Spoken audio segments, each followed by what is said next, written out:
Hi everyone, my name is Yasin Goolam Hoosen, student number u21428060, and today we're going to celebrate the brain.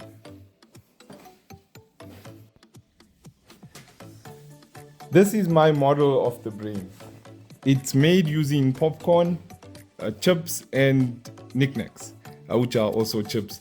And I was inspired to make this because when I saw the instructions for this assignment, the closest thing I had to me was popcorn. And I said, as a creative challenge to myself, as the idea of this assignment is to challenge your creativity, why don't I use the thing that's closest to me to model this brain? And the thing that was closest to me was popcorn. So I decided to use this popcorn. I had stale old popcorn. And I dyed it using I used food coloring. You can see the red, green, the blue and white, and then that's just normal popcorn. I use these food colorings to dye the popcorn and to make something that looks cool and like a vein. And then I use knickknacks and Doritos for the spinal cord and cerebellum. The process was quite messy.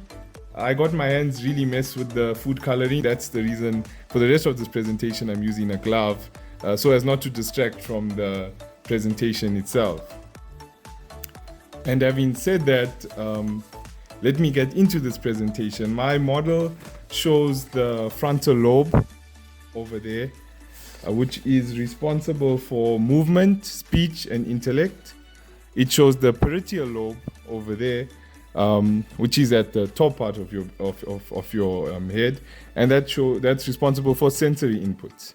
Then you have your occipital lobe, responsible for visual cues, your temporal lobe, responsible for recognition and language, your cerebellum, responsible for coordination, and then you've got your spinal cord that connects the brain to your neural network to the rest of your body.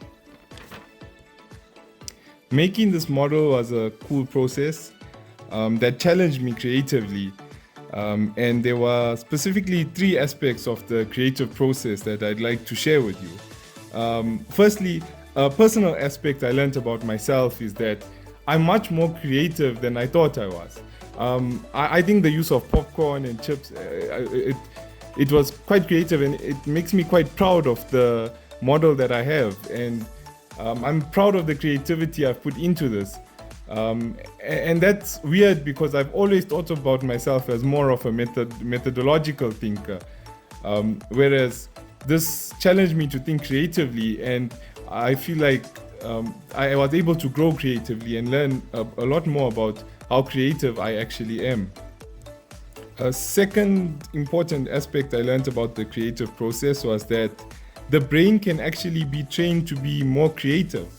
Kind of like how you can train a muscle to become stronger, you can also train your brain to think more creatively. This can be done through activating the default network, which combines various aspects of the brain to get your brain to think creatively. And by activating this network and thinking creatively and challenging yourself, you can actually become more creative. And I think that's awesome and really cool, and something that I'm going to try to implement into my life more often. Lastly, I learned that the brain is a very complex network. All these areas and cortexes working together to produce thought and ideas is really complex, and so complex in fact that the brain doesn't completely develop until your mid-20s. In doing this assignment, I also found myself with a few questions that I still have unanswered. I mentioned now that the brain doesn't fully develop until your mid-20s, and that begs the question, do we have full brain capacity until our mid-20s as human beings? And considering the prefrontal area, which is that area over there, doesn't fully develop until your mid-20s, can we actually utilize our complete brain in decision making and intellectual concepts, considering the fact that most university students or undergraduate students are not yet in their mid-20s? Is this education process flawed? And these are the questions that I found myself asking regarding the brain and its development. Another question I found myself asking is that I found out that there's animals like snails, jellyfish, and starfish that actually don't have a brain. And that begs the question, can an organism survive without a brain? The brain is inevitably extremely valuable, as I've learned through this assignment, but is it necessary and is it possible? And that brings you to the question of people being brain dead. And when people are brain dead, they're considered almost as dead. But medically, if there's animals that can survive without a brain, does it actually mean that being brain dead is recoverable, or can you actually survive without a brain? And this is the second question I found myself asking regarding the brain and the processes that the brain is responsible for. Are those processes actually, do they actually require a brain that these certain organisms don't have? And that question remains unanswered. Having said that, there are a lot of aspects that I found interesting regarding the brain and how the brain works, especially in the way that I think. I found myself in this mindset of thinking about having a growth mindset. And in challenging myself creatively, as I discussed earlier, I found myself I was challenged by this assignment, and I had to think with a growth mindset. And one of the aspects about having a growth mindset that I implemented is this idea of growth mindset talk, whereby I speak more positively in my mind about difficult situations and challenges.